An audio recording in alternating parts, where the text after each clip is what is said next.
Good morning, everyone. I'm Mary Leslie. I'm president of the Los Angeles Business Council, and I'm welcoming you to the second webinar in a series that we have been having on the impact of COVID-19 on California's housing crisis. For those of you that joined us last week, we had over 300 participants and successfully kicked off the series with Supervisor Mark Ridley Thomas and Mayor Steinberg of Sacramento. They talked about efforts, both long-term and short-term, at the local level. But today, we're honored to have two of California's most prominent policymakers. We have Assemblymember Miguel Santiago with us. He's the chair of the Select Committee on LA Homelessness, and he will also be joined by the governor's point person on homelessness and housing, Jason Elliott. They'll update us on the state's current legislative efforts to provide immediate and long-term homeless housing through a series of streamlining and new bills. Then they'll also review with us the executive actions the governor has taken and will potentially make in the future. We want to thank them both for being with us this morning. They're very busy and we really appreciate their time. Also, as a participant this morning, please feel free to submit questions as the speakers are speaking, and we'll be able to field your questions and ask each speaker. In addition, at the end of the webinar, we're going to do a legislative wrap-up. Adam Lane from the LABC will be doing it, and we're hoping that you'll join us in supporting many of these critical initiatives. We're also extremely grateful to our webinar host. Wells Fargo has been with us from the beginning and is part of this series. Greg Shurkin, Senior VP of Corporate Philanthropy and Community Relations, is with us here today. And we want to thank him for the generosity of Wells Fargo. The foundation has committed over $175 million for help and addressing the food shortage, the public health needs, and also business stability during this time. So thank you very much, Greg, for the support of Wells Fargo, and thank you for joining us this morning. Greg. Thanks very much, Mary, and good morning, everybody. As Mary mentioned, Wells Fargo recognizes the unprecedented impact this crisis is having, and nationally, we have allocated $175 million to support relief efforts across the country, focused primarily on housing, small business, financial health, and other immediate community needs. Locally, we've been supporting our housing and homeless service providers by providing them with flexible funding to procure whatever they need to secure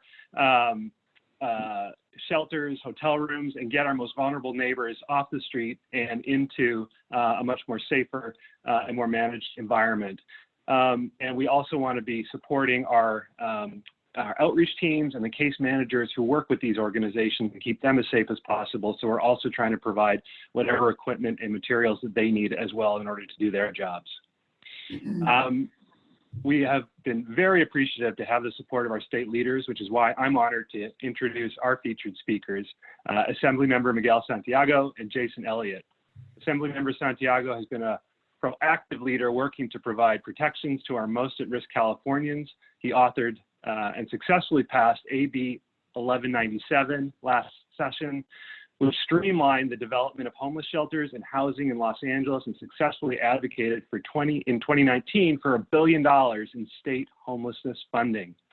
As COVID-19 has placed even more urgency on an already existing crisis, he is now fighting to take homelessness and affordable housing streamlining statewide and has built a coalition to support a $2 billion budget appropriation to address homelessness. The Assemblymember is a Los Angeles resident and Wells Fargo is also connected to the Santiago family through his brother, who's a Wells Fargo team member working here in Los Angeles. We will also be hearing from Jason Elliott, Senior Counselor to Gavin Newsom on housing and homelessness. Jason recently moved to this position from his role as Deputy Cabinet Secretary to be able to dedicate his full attention to these issues. He previously served in multiple positions in the office of the mayor of San Francisco from 2008 to 2018, serving 4 different mayors, including then Mayor Gavin Newsom. Jason will be talking about the governor's efforts to provide emergency resources to cities and counties working to urgently house and protect their homeless populations, including the state's Project Room Key, an effort to secure 15,000 hotel rooms for our at-risk homeless. I'd now like to turn it over to Assemblymember Santiago to present the state legislative perspective. Sure. And thank you very much. I appreciate this, Mary, and everybody who's out there. I mean, these are different times, but and they're very challenging times. But let me talk a little bit about homelessness. And I think everybody here understands that this homelessness was the crisis of our lifetime and still continues to be, and actually will be more important after COVID-19. And let me frame the way I've always taken a look at homelessness. And I think very many of you as well share that point of view. Oftentimes when we think of homelessness, we think of chronically homeless people like we see on Skid Row, and that's one section of it. But I also want to bring your attention to other populations who are also homeless, victims of domestic violence, families who were one paycheck away. When you see trailers, when you see cars lined up, like if you take a look at my community, for example, you take a look around Evergreen Cemetery, you're going to see a lot of cars that are parked there. Oftentimes those have families in them, they have an individual living in them. And it's important to talk about that population because homelessness encompasses a lot more than we would traditionally think of as a chronically homeless population. And this is a critical point, I think, to point at, because when we're taking a look at now the crisis at hand, we've got to start preparing for what happens when we start moving away from the COVID infection phase and taking a look at how we address this down the future. But let's take a look at what we're doing today and what the state's done. And in California, we're in a little bit better situation than we are across the nation. A large part of this really is the governor's leadership. And I think when you're taking a look at what's happening out of the states, you got to give credit where credit is due. And Governor Newsom has moved at the fastest pace possible. And then sometimes it's even hard to follow the amount of movement that they're doing per day on every issue. But it's also because the legislature sent monies to him that were unprecedented in terms of how the rest of the country is doing it.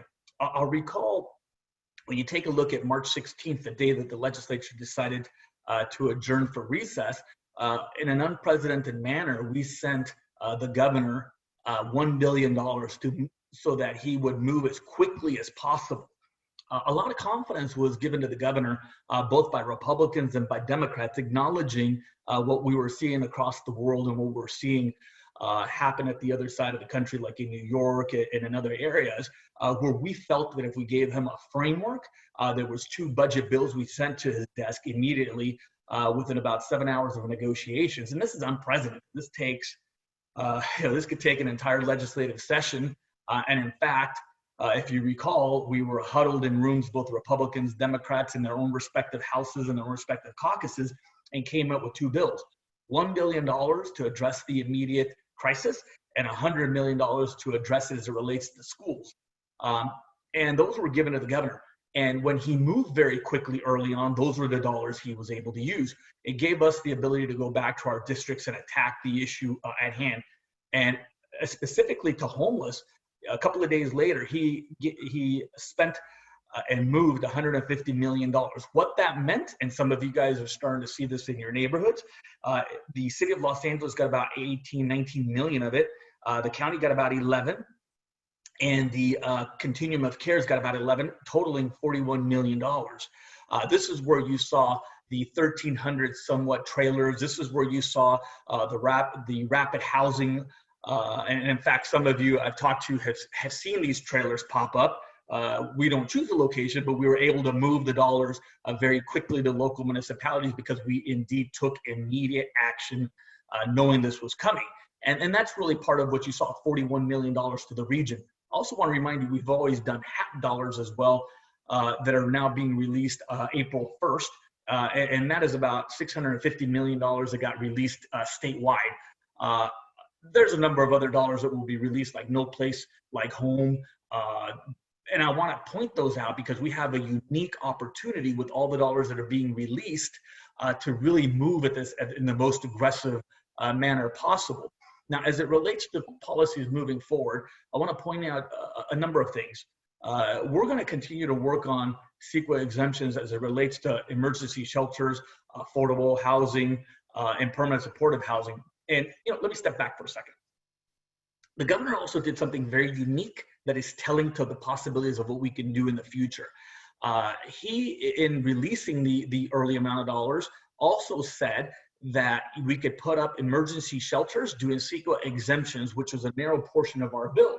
But what that tells us, though, is that there's the appetite to be more aggressive and to be more bold during these times, knowing that we've got to set forth in place policies today that will help the economic recovery in the future, but will also help us to do what we've been trying to do all along: affordable housing and address the issue of homelessness.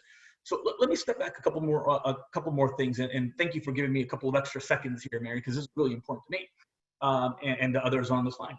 So we're going to continue to push for CEQA exemptions in our bill that you all are supportive of for emergency shelters, permanent supportive housing, and housing. And we want to be a little bit more aggressive about it, because if we've ever seen the necessity to house people across the state, we're going to have to ask ourselves, and seriously in the LA region, okay, we're putting people in emergency shelters, we're putting them in trailers, we're putting them in recreation centers, we're putting them in hotel rooms, we're rapid rehousing now in tents.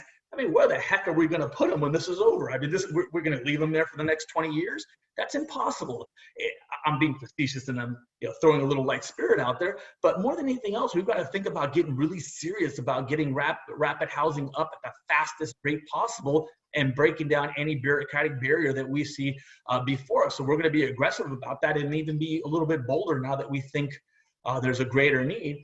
And regarding our our AB 3300, which requests $2 billion, some people may say, hey, well, that's pie in the sky if it's crossed anybody's mind.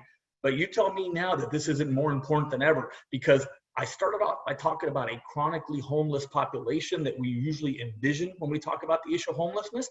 But homelessness is going to be a completely different landscape when this thing's hit a peak, because homelessness is going to be those families who couldn't pay the rent.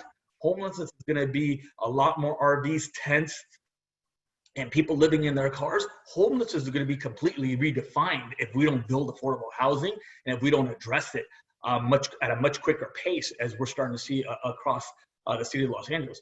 And I want to talk about a mandate too, because we introduced bare bones language before we left the legislature about creating a mandate. And I think that's got to be a high level of accountability. In the past, we've been patient. In the past, I think we've all collectively worked within the normal bounds of public policy to address the issue of homelessness. But I think we've got to get really strong and pressing about addressing it, because what we thought was not possible in the past, we're seeing our governments across the state move at a neck break pace to house homeless. So you got to ask the question, hey, if we can do it so fast now, probably should have done it fast before, but we certainly can continue this sort of speed down the line. And then the last thing that I want to really touch on, and I think the governor also touched on during his speech, some of you worked with us very closely when we were pressing on the issue of conservatorship a few years ago, and my colleagues in the legislature, not all had the appetite for it, and we continued last year and built the coalition. But I think now stronger than ever, we've got to press for redefining of the Latterman Act, because we can build all the housing we want. We can build all the emergency shelters we want. At some point in time, we're going to have a population of homelessness that's not going to want to move off the streets. And not because I want to violate or we want to violate anybody's civil liberties, but because it is more humane to pick up some of those people and give them the healthcare services that they need than to leave them out on the streets. What would you do if you had strong resistance against any conservatorship or Latterman Act conversation? Somebody has COVID on the street and they don't want to get off. I mean, that's a serious conversation to have. And I think this is the time to continue to push, and we're going to continue to push on that conversation, because I think it's more humane to give people the healthcare services they deserve in a dignified manner than to just leave them on the streets because we have laws that don't work the way they should today. I want to thank you for having this, and sorry to be a little bit long-winded, but this is incredibly important to us to continue to push forward and be a little bit more aggressive about what we're doing. Thank you.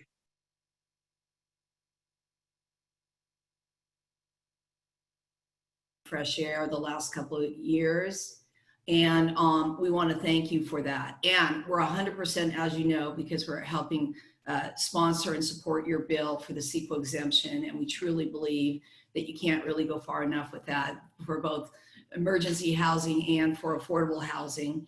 And we applaud the leadership you provided last year when you asked for the $1 billion for homelessness services and housing, and you ended up with almost $750,000. So now we're going to get the $650 million this month. So thank you very much for that as well. Now, the part about thinking out of the box, we have a perfect question for you from our participants this morning. They're asking, Assembly member, the development of a housing production bill was a key priority for the legislature following the failure of SB 50. Will the legislature continue to fight for a broader housing production bill, and how can it address mounting construction costs? Good question. Well, look, from my perspective, and I said this before, right? I'm all in. I'm all in. We do got to address, though, the issue of equity, and we do got to address the issue of displacement and making sure that we include more affordable housing. My perspective would be that we get together and do a regional plan that makes sense for either LA County, and we were working on this. In fact, we have the bill already language. That was a broad framework we started on last year. Not perfect. It was a broad strokes. We were going to dive in, and then this happens. And of course, we can't get any language produced, but we'll get back on it when we get back in the session. It was AB 1251. Doesn't look like the way I'm going to describe it now, but this is where we were going with it. The bill currently looks like a statewide proposal. We wanted to tailor it down to maybe look like a SCAG proposal, because we know that we're going to need about close to 1.5 units of housing. And we thought a local regional approach is something folks can stomach, where we put everybody in the room and say, here's our local needs, here's what we're going to do. What we've learned about statewide policies is it's look, not one size fits all. And I think we learned that in the last one. Whether you supported it, whether you opposed it, a fact's a fact, right? It didn't work. So let's try a regional approach for SCAG. And if that's too much to stomach for folks, let's go for LA County. I do have one hesitation just with rezoning LA County alone, is that I don't think LA County or LA City should take the burden for housing production across the state of California, in no way. And that's why I think a larger rezoning of SCAG that makes sense for us. And let's be bold, let's get creative about how we do that. So I'm all in. I've said this before, and I want to say it again. Good. Okay, so this is a perfect follow-up question from another participant. As an affordable housing developer, I applaud your efforts to streamline CEQA, and yes, please be aggressive. One of our current concerns is the shortfall of funding to build new housing, as well as rental income shortfalls, as many of our residents have lost their jobs. What ideas do you have to support our industry with these concerns? Yeah, and that's going to be a bit of a challenge, right? Because before this, we were looking at a permanent source of funding, and I think that might be a challenge going down the line. I want to say that because if I didn't say that, I don't think I would be forthcoming. I'm still open to a permanent source of funding, be it general budget, be it new revenues, but I think that's going to be a bit of a challenge. So I think that aside, we're going to have to lean more on market-driven incentives. And let me also say this, though. And I want to say this because I think it's important to frame the economic recession or depression that we're going into. When you take a look at a very high level, the last economic depression that we had, which was FDR, his comeback, or the nation's comeback at that time, was building the public infrastructure, and that's how they got folks out of the houses into the workforce. And I know it's more complicated than that, but just at a very, very high level. It was about getting brick and mortar built, and it was about getting people jobs. I think we've got to do all that we can, because the next economic recovery is going to be similar, but it should be geared towards housing and production. And we've got to rely on market-driven incentives. But let me throw a couple things out there that have been controversial in the past, but could lay some foundation for the future. I think we've got to think a little bit more creatively about mixed use, commercial use. I think we've got to be more creatively about billboards. I know they've been completely controversial in some neighborhoods. I've carried billboard legislation before. But when you think about like digital billboards to offset the cost of development, the cost of building, I'm not saying go build billboards at bedrock communities. No way. I'd be the first one to challenge everybody here to do that. But we've got to think about where the market helps to subsidize the cost of construction or the development of affordable housing. We've got to talk about density. I mean, if you take a look at some of the regions that I represent, like downtown Los Angeles, I understand for good reason why there's some development that are 10 stories high and why there are others that are close to 50. But we've got to renew our efforts to develop in a more dense fashion. We've also got to take a look at, for example, public property. Public property, for example, has not been developed to the way it used to be. And this is the one time the government needs to really step up, because one of the high costs of developing affordable housing, as we all know, is property location. And if you take a look at downtown Los Angeles, you have an EDD building that can be easily transformed. In fact, I believe it's empty. And you've got other city properties, county properties, metro properties. I mean, this is the time to take a look at all municipal state and federal property to develop. I mean, that's just at a high level, but I'm certainly open to any sort of and breaking down all barriers, because we know if something takes 2 years to do, it's going to cost more. You know, it's something interesting. I was in one of Judge Carter's court hearings, the very first one. And some of you all may have read about that. I was a little surprised that a judge had called me to talk about this on March 16th, but he wanted to know how much state monies were given, what sort of policies. I had no idea what I was getting into, but he had asked that I go to the first one. And one of the interesting things he had mentioned about the Santa Ana model, which I found really innovative. When they were building, he pointed to the fact that if you build and you go back to building in safety over and over and over, well, that's another trip, that's another lengthy process, that's another bureaucratic nightmare. And he said, well, in Santa Ana, what they did is they just put a building and safety person on the site. And so there was no need for going back and forth. There's no need for city hall trips. When the question was brought up, it was answered on the spot. And it took a lot of the bureaucratic processes out. So that's innovative too. And I think what I'm getting at is market-driven incentive, cost reductions, and limiting the amount of time that it costs. Limiting the amount of time to do construction. Thank you. Okay, thank you so much, Assemblyman. Now we're going to turn it over to Jason Elliott, who has joined us. As you know, Jason is Governor Newsom's senior counselor on housing and homelessness. Thank you for joining us this morning, Jason. Good morning, everybody. Hello, Assemblymember Santiago. It's good to see you. How are you? Hey. Thanks. So, by the way, Jason, you guys are doing a good job, man. I appreciate that. Thank you very much. Thank you for saying so. Mary, do you want me to just jump right in, or did you want to? Please. Okay, great. And we'll have questions after.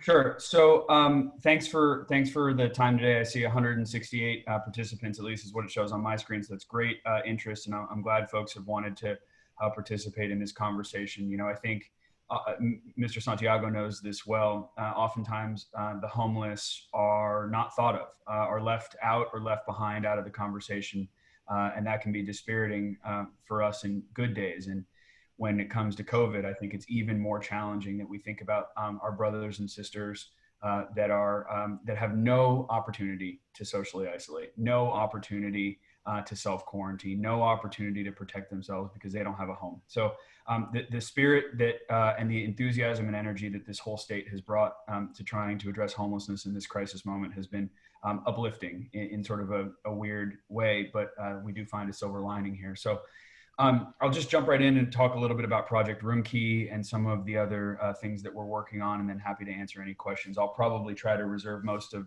my time for questions, so I'll keep my spiel as short as possible. Project Room Key is the state's effort in partnership with the counties and local governments to provide isolation capacity for homeless individuals through hotels. Very early on in this crisis, we acknowledged the obvious, which is that congregate shelters and encampments can be places where COVID can spread very rapidly and with very disastrous consequences. Those of you who are familiar with what happened at a major shelter up north in San Francisco called MSC South they have now more than 90 positives from one shelter. We're hearing very disturbing reports about some spread in Skid Row as of this morning. So we're very worried about these issues. And so early on we said, okay, that's not going to work. So let's figure out what works. And what works and what's medically indicated is isolation capacity, giving homeless folks either who are coming out of the hospital who have COVID, giving them a place to self-isolate. They don't have a home they can go and lock themselves in. And then also providing safe isolation capacity for people who are living in the shelters or in the encampments. You try to bring as many people out of those congregate settings as possible. Number one, to protect them if they're very medically fragile. But number two, to just give a little bit of space so that everyone who's remaining in those shelters and in those congregate settings has a little bit more room, and try to slow the spread of that disease. So this is all in partnership with the counties. The counties are the ones that are executing these operating agreements. And with a couple of exceptions, we've had really tremendous partnership from the counties. LA County has been, in fact, one of our best partners on Project Roomkey. So I want to thank, if there's anybody from LA County on this call, I want to just extend my thanks to you for all the work that you've done.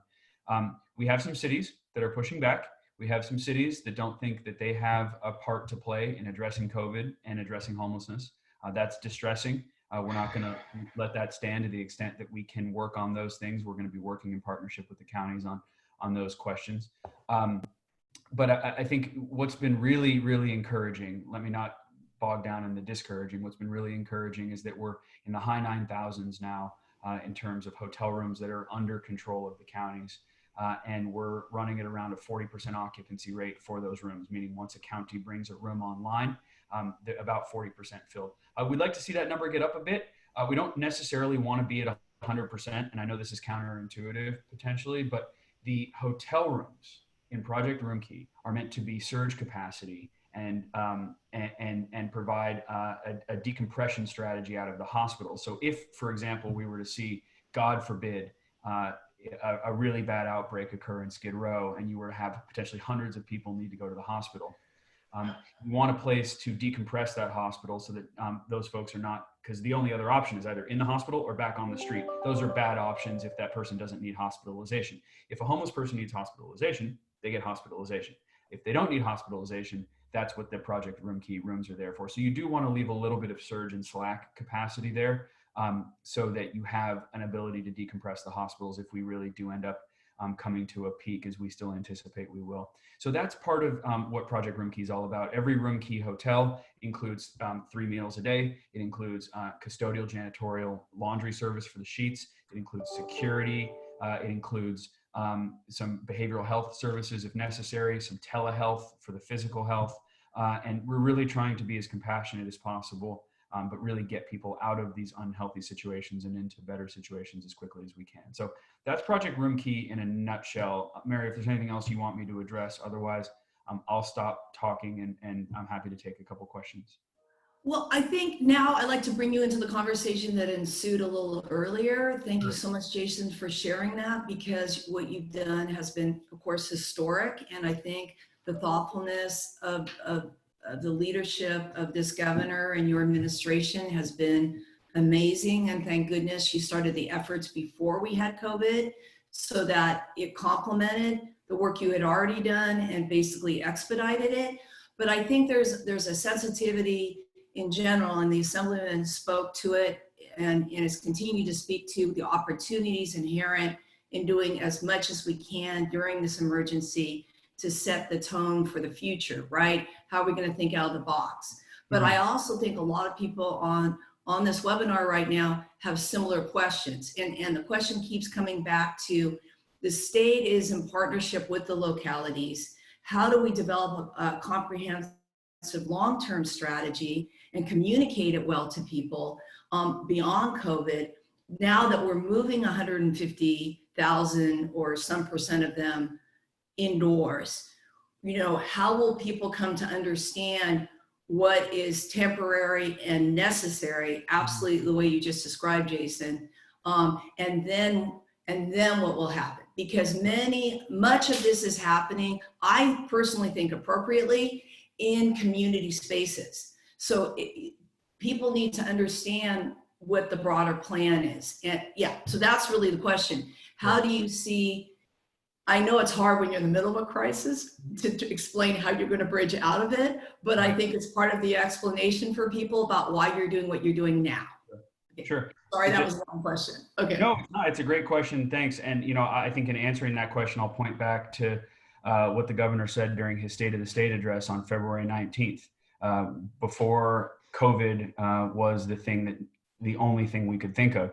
And I'll just point you back to the text of that address where the governor, first of all, dedicated the entire set of his remarks to this topic, and then more specifically to needing to build more housing faster, to provide more homeless housing faster, and to provide better, safer alternatives to the unsheltered population. Included in those remarks back on February 19th was a desire to bring more hotels and motels and convert them for the purpose of permanent supportive housing and homeless housing. That was the governor's vision before coronavirus became the pandemic that it is today.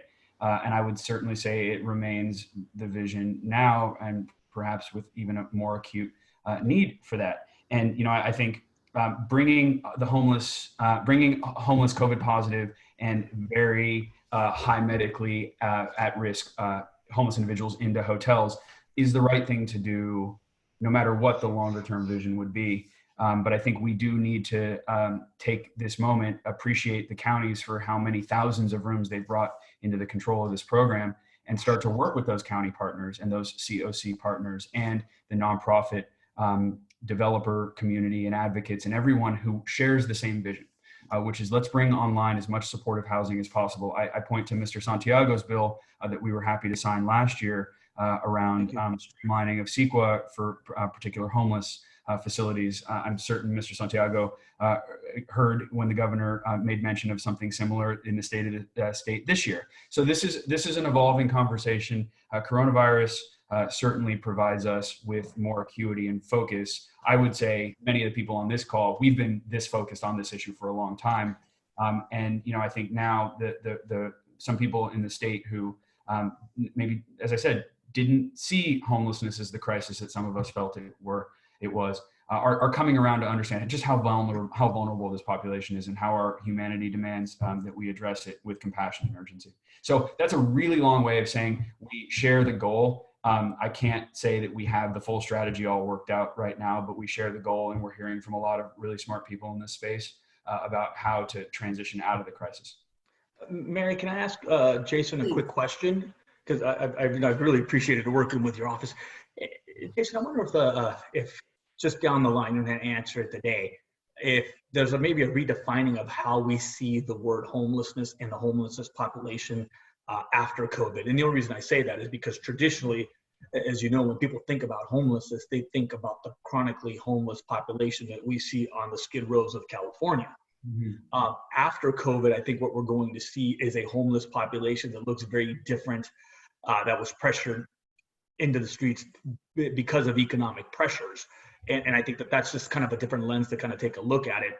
When you take a look at the Great Depression pictures, and people would have laughed me out of the room if we compared anything in modern history to the Great Depression. But I think we're going to have to when we take a look at the numbers in terms of budget deficits, just to put in the thought box for kicking it around, that we take a look at homelessness a little bit different, because it's going to be families and it's going to be non-traditional peoples who no longer are sheltered.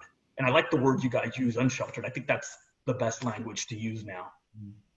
Thanks for the idea, Assemblymember. What I would say in response to that is, I think what we're trying to do with all of the economic stimulus that the governor is focused on coming out of the crisis, and with the various eviction executive orders that he's issued and what the Judicial Council did and so forth, is trying to, as much as possible, prevent the problem from getting significantly worse. Hopefully we can accomplish that together. But one way or another, I think it's a good reminder that homeless people are not a monolith. And oftentimes in sort of the popular conversation, homeless people are reduced to someone who's suffering from acute sort of dual diagnosed behavioral health challenges, suffering from addiction, self-medicating on the streets. That's not necessarily the face of our homeless population writ large in California. And the number of families that are experiencing homelessness, the number of women and men who are fleeing domestic violence in the house and just need a little bit of help to get into a safer place. Homelessness,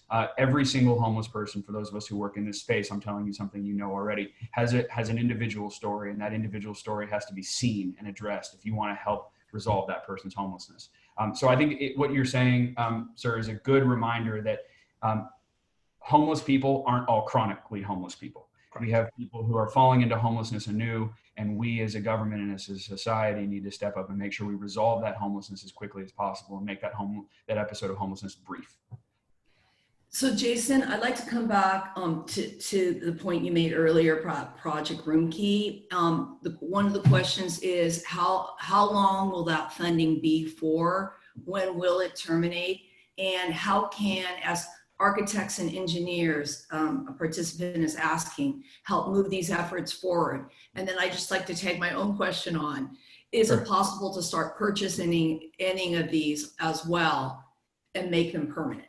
Sure. So I'll answer that last piece first, which is to return to the conversation we just had a moment ago, which is how do we structure a ramp out of coronavirus pandemic, but try to create a more sustainable future. So I'll sort of say that was the same answer that I gave a moment ago. In terms of the funding for Project Roomkey, so there's kind of, I would say, two answers to that question. The first is that the governor was able to secure, and sort of what made this program really work fiscally, was the governor was able to secure a 75% cost share from FEMA for a non-congregate sheltering model. So a lot of words there. What that basically means, and I'd say FEMA has been a tremendous partner to us across a variety of aspects during this crisis. I'll speak specifically to this non-congregate sheltering, right? Congregate sheltering being the high school gym or the shelter. For obvious reasons, we know that that may work after a hurricane or a tornado when you just need to get people inside quickly. And for obvious reasons, it doesn't work during a viral pandemic. So we approached FEMA and said, we have a different idea for how we think we should address this health crisis, specifically for our homeless individuals. FEMA was a great partner. We went back and forth. We were able to secure what now many other states and cities around the country are adopting as well, which is a 75%, the sort of traditional FEMA cost share, but on a non-traditional model. So it's the 75% cost share for non-congregate sheltering, which is not something they normally reimburse for during a disaster.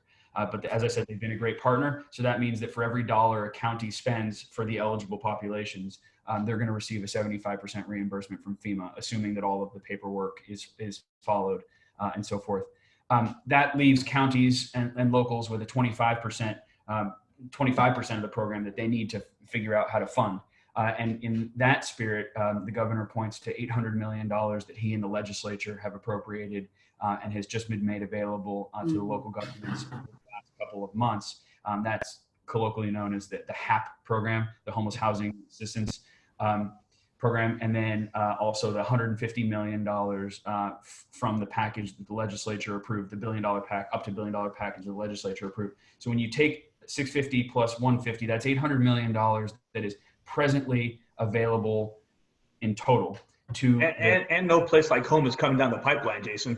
That's right. And No Place Like Home and a whole bunch of other funding programs, CDBG and other things that are either sort of continuously appropriated or bond funded or federally funded. So thank you for that, Mr. Santiago. I'm mentioning sort of what the governor and legislature have done in the last few months to help locals absorb some of the cost of this mission. So that the $800 million is available to the local governments now. The FEMA non-congregate reimbursement program, they have authorized us at this point up through April 30th. We're going to be, of course, requesting extensions to that.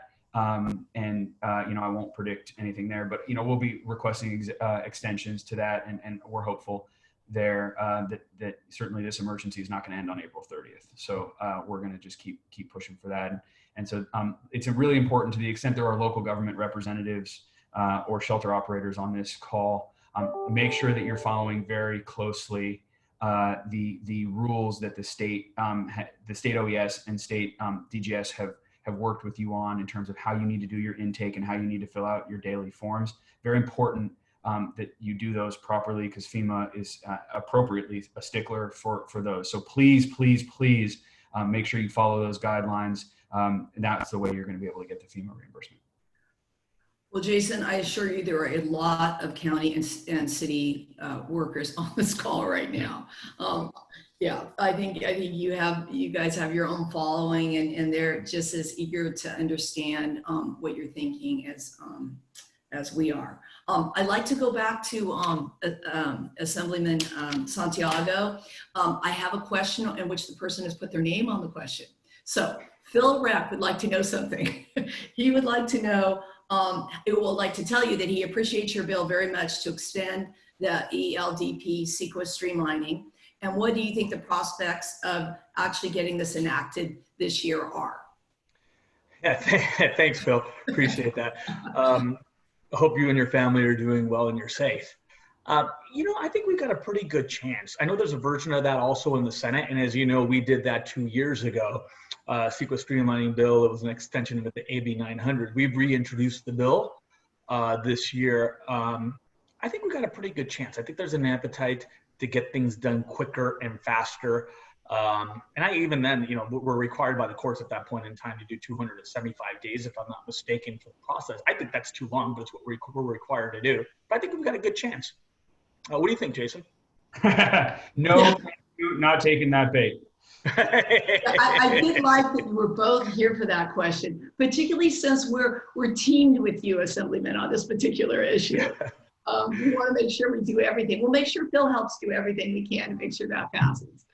I'd like to go to a little bit different question, because this is sort of a continuation of questions that came up actually at our first webinar. And this has to do with expediting and supporting commercial real estate, because this is all tied into what our budget revenues are going to look like and what's going on in the commercial, industrial, and retail world of real estate. Do you foresee any support for them, given that we're going to be working differently and people may not be returning to these buildings, and then how we envision what these buildings may become? It's related and unrelated to our questions today, but I think it is very much related to our revenues at the state and local level. In terms is that a question for the Assembly member, or would you like me to take that one? Go ahead, and then I'll chime in, whichever one you want, Jason. You start, sir, please. Yeah. Look, the way I looked at it, because we were looking at commercial before from my lens, right? I mean, certainly the land use decisions are made at the local level, but when we were taking a look at commercial real estate, we also saw the opportunity to do housing and other sorts of uses, because we recognize that over the years there's been a decline of foot traffic into some of the retailers or commercial use.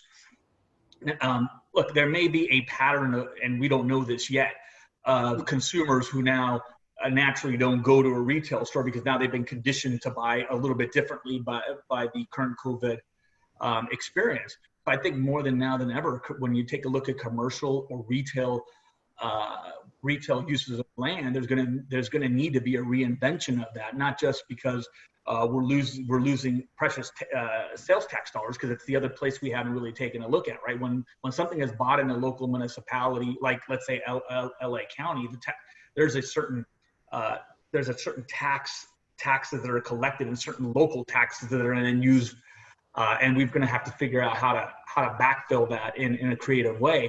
And we know certainly that housing doesn't do that. I mean, housing doesn't produce the tax base that commercial does. So we're going to have to redevelop, and we're going to have to reimagine the way that we use commercial. If you're asking the question from are we going to figure out a way to help commercial property owners subsidize some of their losses, I don't know that answer. But if we're asking the question, are we going to help local property owners in commercial and retail use reimagine and make it easier for them to try to redevelop and use this land differently? Absolutely, we have to. This is a whole new world. If people are not going to retail stores, if commercial use is now redefined, I mean, we've got precious property that could be redeveloped for modern uses, be it affordable housing, be it housing, be be it new commercial space in use? Absolutely. We've got to figure out what that is, though. And this is me just being completely candid and honest with you. But I think when we're taking a look at COVID, and I'm going to jump into a question that you asked earlier, is there a plan? Look, there has to be one that takes a couple of pillars into consideration, right? We have an emergency and a crisis at hand. That's the first step. The second step is how to crawl out of that emergency and how to step back into the light.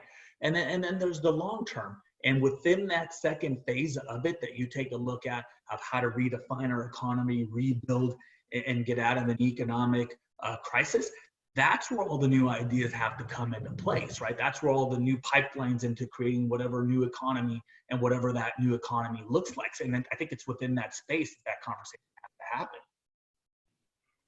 Jason? I think that was a great answer. You know, I'll just mention, and you were asking about retail and commercial. I'll just mention the governor worked with a number of state credited financial institutions and the biggest banks in the country on mortgage forbearance, which was at that point limited to single family homeowners and residential mortgage holders, so up to 5 units.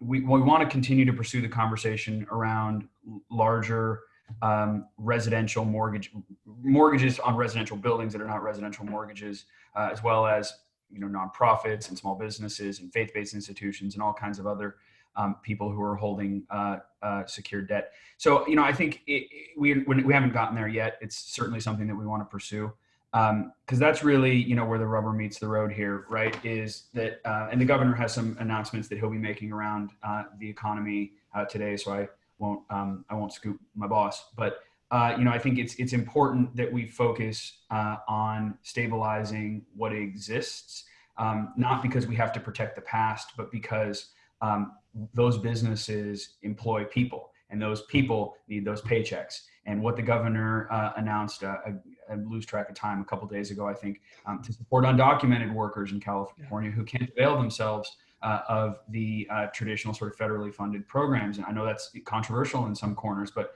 you know, we're really proud of that work, right? And if you think about a business, a small business, the blood, sweat, and tears of the entrepreneur, but also what keeps the workers housed, right? And so if you think of this thing, it's all one continuum. We were just talking about homelessness. We were just talking about rent affordability. Someone is homeless if they can't pay their rent. And if they can't pay their rent, if they're not earning a paycheck, and they can't earn a paycheck if that business isn't supported. So we're in an ecosystem. And, you know, I think what Mr. Santiago said was right on. And I'll just sort of add that I don't know that there's a difference between economic development and housing. I mean, they connect in such a material way. So that's how we think about it. And let me jump into one thing, because I will defend what the governor did on helping undocumented immigrants. I will step in 100% and 150%. What you guys did was the right thing to do, and the governor has showed some incredible leadership during this. Look, there's always going to be people saying you should have done this, you should have done that. No way. When this thing is happening in real time and you have limited amounts of information and you are moving the ball forward, I mean, look, we could have been what happened in other states. I'm not going to point out specific states, but the fact that we're now looking at bending the curve, the fact that there's a plan in place to even address the crisis. Look, I'm going to be one of those guys who stands up when people start saying an naysaying on the governor, saying, no way, he's provided incredible leadership for this thing, no matter what anybody says. You know, and I'll also, you know, talk about the mayor in Los Angeles. Look, he's provided incredible leadership as well, because this is unprecedented territory. When you take a look at what happened, the economic crash and the ability to move on a dime and do something about it, I mean, you got to give credit where credit is due. But let me say something about undocumented immigrants. When we took a look at the revenue generated every single year, and this is on their income taxes, because they pay them. There is a number out there for the I-10 filers. And Jason, correct me please on this, but I think it's closer to $3.5 billion per year. And I'm going to fact check myself on that number in terms of filing and economic activity.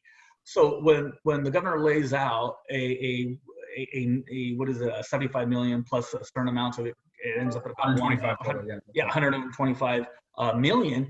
Look, if you want to see an economic boost to our local economy, now we all agree that if you're undocumented, you probably don't have much savings. You're probably on the verge of landing on the streets because you can't pay your bills. You want to get monies in the economic system right away, they're going to have to spend it right away. I mean, there's no way when you're sending $500 that they're going to save the dollar. So when you talk about small retail, when you talk about small businesses, when you talk about economic activity, that $500 is going to get spent very, very quickly. So that it's an immediate injection into the economic system. And that's the way I support it for a variety of other reasons. But even if there would people, and I'm not saying there's people on this line, I know that, but if there was people who didn't support it, it is an immediate injection into the economic system. Because if you're poor and you're undocumented, you're not saving that $500. You're spending it the day you get it. Yeah, I'm glad we're taking a moment to talk about this, because I feel like we would have been remiss to skip over what an amazing job the governor is doing and the legislature is doing. I think we just thank every day, God, every day that we live in the state of California, and particularly in Los Angeles. So to that end, I think maybe the last question would be, we can end on a high note about, and you put the challenge out to us earlier, Assemblyman, about thinking out of the box. You know, the question I'm seeing here is, how is the state going to take advantage of the emergency declaration to utilize less common construction methods, like 3D printing, modular construction, small homes, etc.? Are there opportunities now for us to look at other ways of doing it? I'll address that one. Before I do, I want to echo what Miguel said about Mayor Garcetti, but not just Mayor Garcetti. You know, all of the big 13 mayors. You know, we do a regular call with the big city mayors, and the governor joined us on one a few days ago. And you know, after we hung up, his reflection was, we are so lucky to have this group of local leaders, and they're such great partners. And it's a bipartisan group, by the way, and they're leaning in a moment of leadership and doing what needs to be done in their local communities. So it's just, you know, I think we've been really, really impressed and put at ease by a lot of the local leadership we're seeing from the cities and the counties as well. I mentioned at the beginning of this discussion how proud we are of our county partners on Project Room Key. So there are so many members of county boards of supervisors and social services departments at the counties that are just doing the heroes work on a day-to-day basis and really deserve credit and praise. You know, a lot of it ends up with Governor Newsom because that's sort of the way it works. And I think he'd be very, I'll put words in his mouth, I think he'd be very happy to share that credit with a lot of the frontline bureaucrats, elected officials, and folks that are staffing these agencies and departments in cities and counties. So on your question, which I have now forgotten, the question was innovation, new models. Right. So thank you. I'll point back, as I did on hotels and motels, to the governor's State of the State address, where you can see in black and white with a date stamp of February 19th how we want to move in that space. And the answer there is that we need to build more housing. We need to build more housing faster. We need to do so in a way that embraces innovative approaches. And this was in the context of speaking about Mr. Santiago's bill from last year and how we wanted to expand parts of that to be statewide, saying, and when we identify those innovative construction methodologies, we'll work to cut the red tape on those too. So we're certainly in this spirit. We were in this spirit before COVID, and like everything, a crisis makes the need that much more acute. So we need to move with that much more urgency and acuity. Sullivan? Yeah, well, look, what I would say is this. Look, I think it's an all hands on deck approach, and with that takes all ideas on the table. That means the ideas that you like and the ideas that you don't like, right? And I think that's the truth for all of us, right? Construction methods, whether they be modular, who builds, et cetera. I think we need to just put them all on the table, and we all have to agree on the goal. Look, in very difficult negotiations, one of the things that we've always done, as everybody in this room has during very difficult negotiations, is you put the goal at the end, right? Like, what's the goal, right? Where in this particular case, it's housing people, it's rebuilding an economy. And then you kind of put all the things on the table, and in a crisis, you're forced to say, well, look, here's all the things that are important to people, and here's all the merited reasons why. And then there's all the fat on the side of it, right? There's all the philosophical disagreements. There's all the, oftentimes, people come in and lobbyists in the legislature, and they'll tell us all the reasons why you can't do it this way. And sometimes they'll explain, hey, well, you guys have been lobbying this for 20, 30 years. Is there really a reason why you're lobbying it now? And there really isn't a reason why you're lobbying it now, except for the fact that that's been the ideological stance for the last 20, 30 years, right? It's kind of interesting. And you get to the core of it, there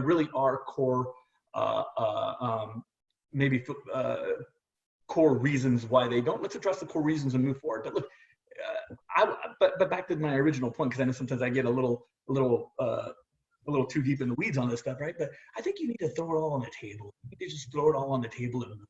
Look, we've seen state leaders and we've seen municipal leaders, and you know, I'm proud of the work that our mayor has done at the local level, because look, it's tough to govern and to navigate with limited information, moving in real time at lightning speed. Oftentimes, I went on interviews to give an update, and by the time I was off the interview, the information was old. I mean, this is the first time in my life where you're at war with an enemy with little tools and you can't see them.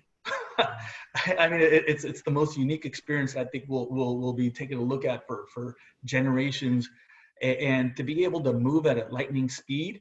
But here's what I'm saying: when you put everything on the table, and now that you moved at lightning speed, you have the ability to see what you didn't need during the process and what was essential during the process.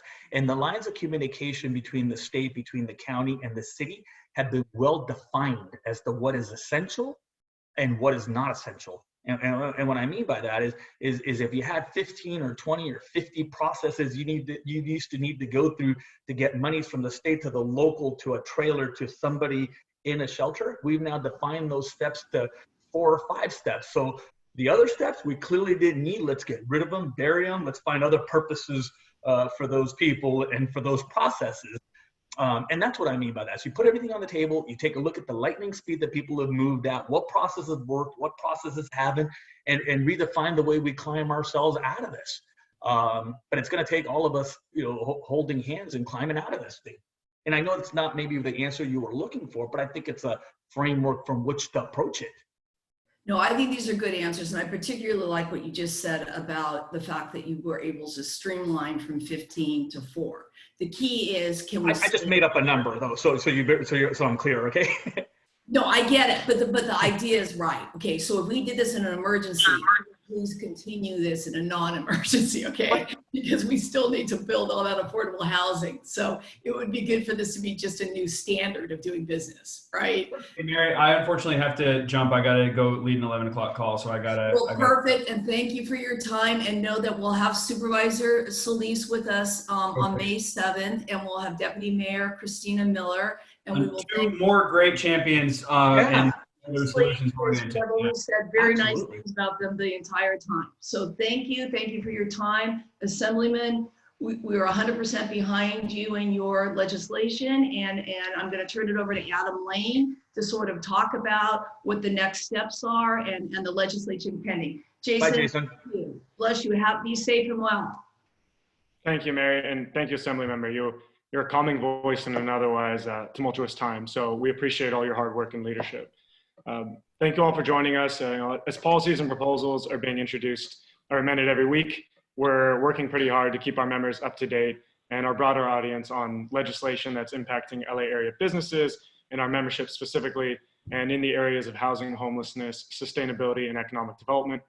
While various levels of government don't have regularly scheduled meetings right now, we're using the time to solidify our relationships and to move a proactive agenda. You know, as Mary discussed, it's so important to have the plan after the crisis. And I think that's what's really going to create a resiliency in our communities. Following our first webinar with Supervisor Ridley Thomas and Mayor Darrell Steinberg, they both offered to work with LABC members on some federal and state solutions to provide protections for property owners, incentives for small businesses, and funding for housing and homelessness programs. We're going to be setting a conference call with Supervisor Ridley Thomas in the next few weeks for our LABC members to join. If you want to participate, please reach out to myself. I'll put my contact info in the chat at the end of this. In the same vein, a week from today, we're excited to be hearing from Congresswoman Maxine Waters regarding Congress's focus on the next stimulus package. As chair of the Financial Services Committee, she's in a uniquely important position to support our push for increased resources for small businesses and CDBG and home funding. We plan on using the meetings to put together a federal advocacy agenda that protects our homeless population and our vulnerable affordable housing funding sources. At the state level, we've prioritized nearly a dozen state bills that are going to reduce impact fees, streamline and modernize secret reviews, and increase our stock of affordable and middle income housing. As we mentioned, we're very proud to be one of 4 statewide co-sponsors for the Assembly members legislation AB 1907, which is going to exempt environmental reviews for homeless shelters, affordable housing, certain types of affordable housing, and homeless housing. We're also working hard to support his $2 billion budget request that would go to localities to address homelessness. To send in a letter of support for AB 1907, we created an online tool for you. We're going to place the link in the chat, and you can simply click, fill out your information, and let our legislative leaders and the governor know that this is a priority for our community. And at the local level, we're continuing to track and provide feedback on legislation by the city and county that's going to impact business operations, construction, residential commercial property owners, and renters. Together with our partner business organizations, we're working to advocate for a proactive business and housing agenda. Some of the items we're looking at are waiving or deferring business, TOT, and property taxes, increasing site plan review thresholds, suspending impact fees, and allowing for electronic case processing, just to name a few proposals. As Mary mentioned, we're excited to be hosting Supervisor Hilda Solis, Deputy Mayor of Homelessness Christina Miller, and Ann Sewell of California Community Foundation on May 7th to discuss some of these issues. We'll hope you'll join us for that one as you did today. To view a full list of the policies we're supporting or tracking, please go to our action advocacy page on the labusinesscouncil.org website, and we will place the link in the chat. So thank you all for allowing us this brief update. We want to make sure you're informed as things continue to rapidly evolve. We want to make sure that our lines of communication are open.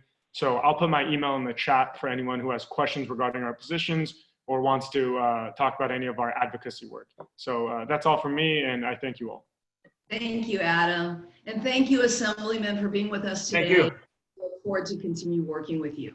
Thank you Thank very you much. all. Be safe and well. Thanks.